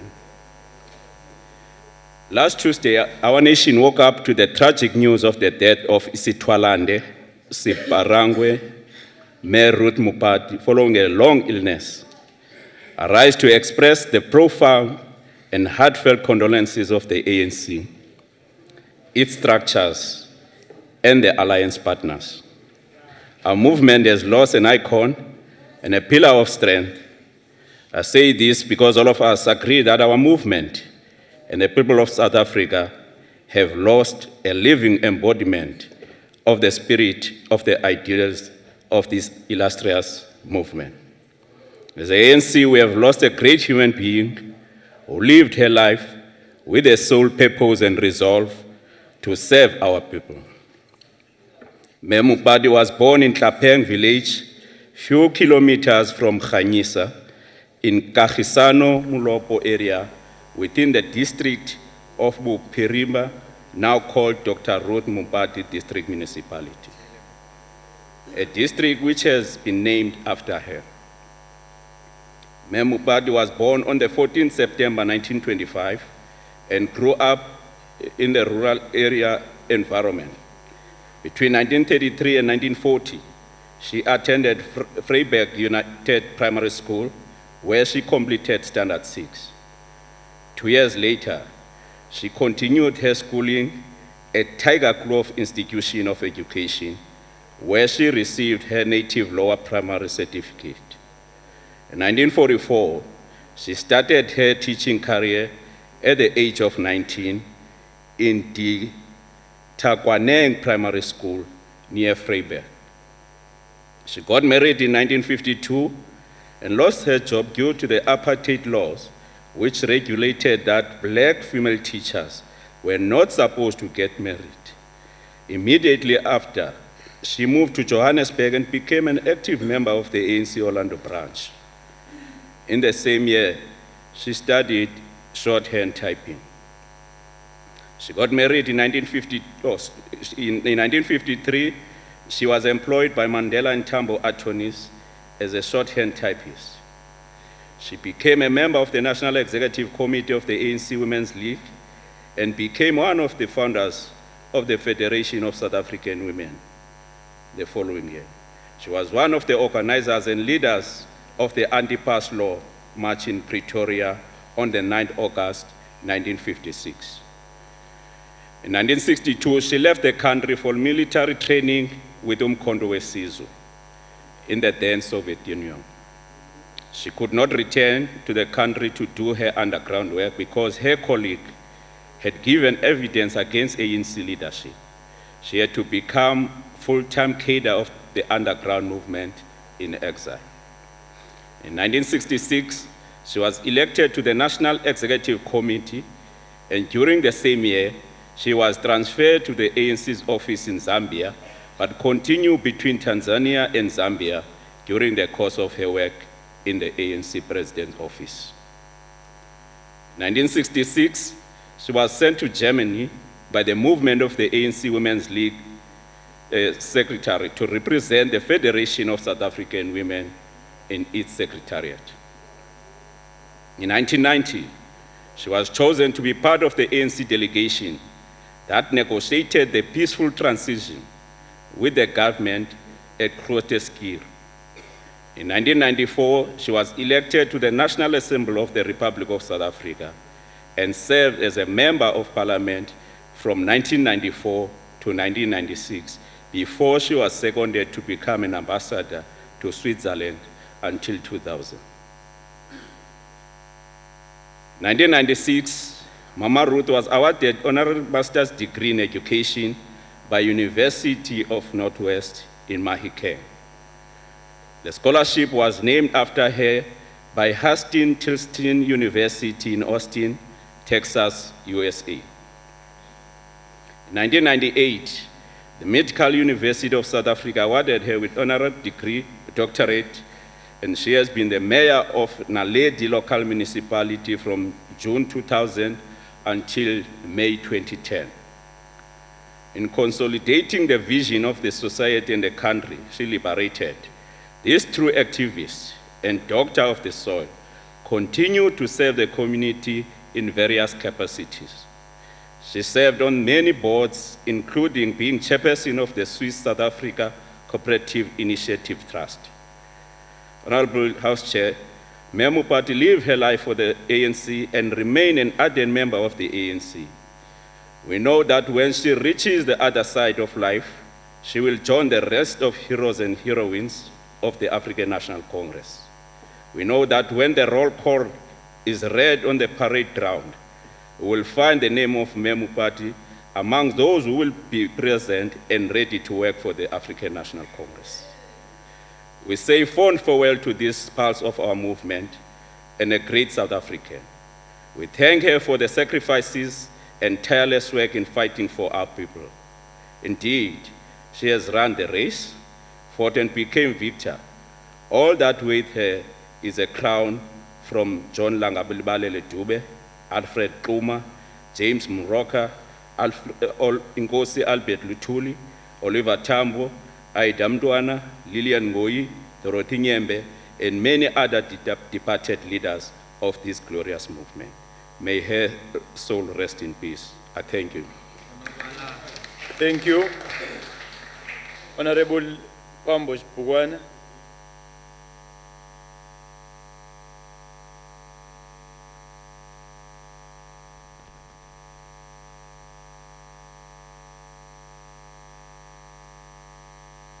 Egameni le-Democratic Alliance hlala ngaphambili nathi sizozekwa mzekweni sizothi akuhlangana ungehliyo kusapho lakwaMpati sithi umama makalale ngenxeba kuye sichithile kwihlathi sazenzela igoqo sizawuthi xa kufika ingqele eziqhaqhazelisa amazinyo sithathe inkuni sibase kubulumko bakhe sithi akuhlanga lungehlanga masilale ngenxeba kwisizwe sakuthi sizwe somzantsi Afrika sisithi makahambe umema uPati makahambe isikhukukazi usifihlile kukhetshe asabi namaxhala wondlala inhliziyo yakhe sezava asabi namikhinqe sekhunubembebe wakumka saqumba saqalekisa asiqumba ngake khona asiqalekisi ke khona sithilala ngoxolo mema uMpati ngathi ndiyakubona siqeshimbana uququzela usisinqinanqina nesiquququ lala ngoxolo mma sohlala sikukhumbula zubaxelele nabadala sisalucanda udada lwenhlalo enzima sozabalaza sizabalaze kude kube ngomso lala ngoxolo mema uMpati. Siyabonga. Honorable Mokhosi.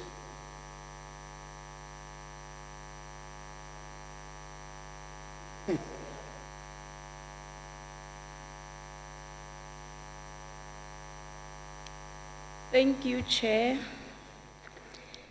The EFF rise to express our sincere condolences to the family of Mme Ruth Mompati, her relatives, friends, and the people of South Africa at large. We have indeed lost a veteran of the struggle, a stalwart and a comrade in the true sense of the word. We have lost a champion of the poor, an activist, freedom fighter, a mother, grandmother, and a leader of our people. Mme Ruth Mompati selflessly served our people when it was unfashionable to do so. And this is at the time when apartheid in South Africa was so vicious to our people that she risked her life in the process. We salute her for her bravery and selflessness under the circumstances she operated in at the time. Her love for our people and country pushed her to rise up and take the liberation struggle call because to her leadership was about putting the people first. Mme Ruth remained committed to serving our people throughout her entire life until she passed on recently due to a short illness. She's a generation of women who served our people in the first democratic parliament and was later appointed an ambassador in Switzerland.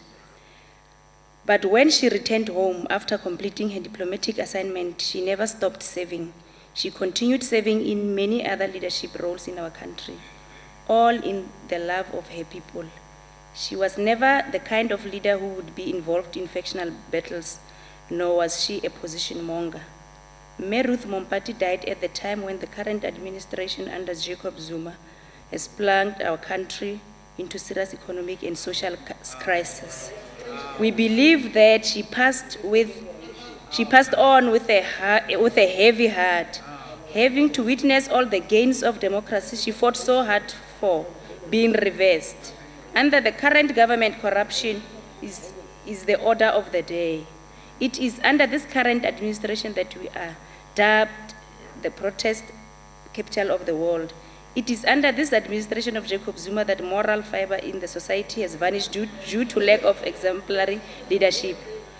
The voice of reason in the so-called liberation movement has vanished, and all we see is careerists and opportunists who sees nothing wrong in defending corruption, and Nkandla comes to mind. May his soul rest in peace. Thank you, Chair. Honorable Kaula.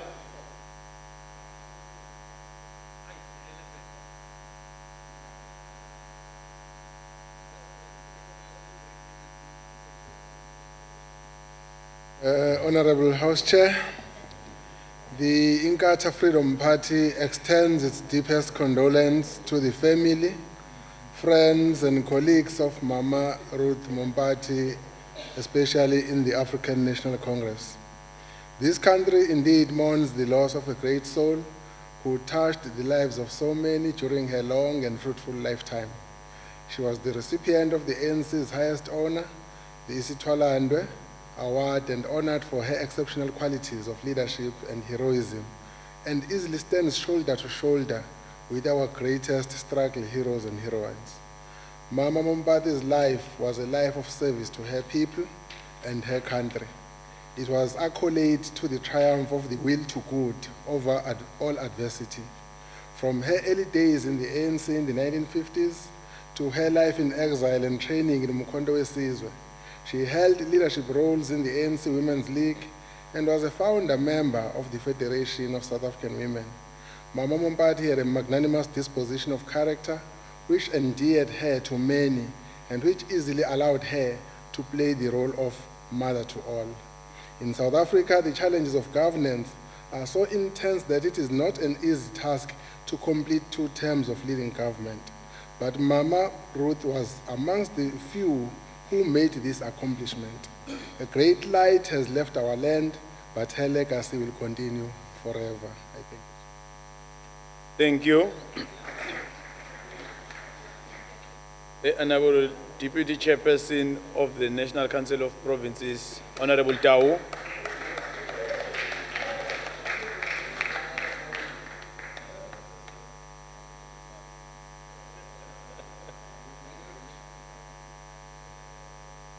Thank you very much, House Chair.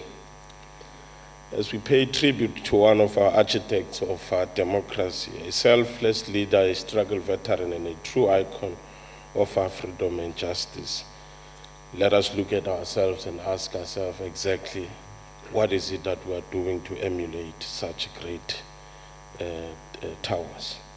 Today we pay tribute to a leader who has made a concrete input towards our democracy that we collectively uphold, while having contributed richly towards the institutional advances that we have made as National Parliament, and in particular, the Constitution that gave a definition to the National Council of Provinces.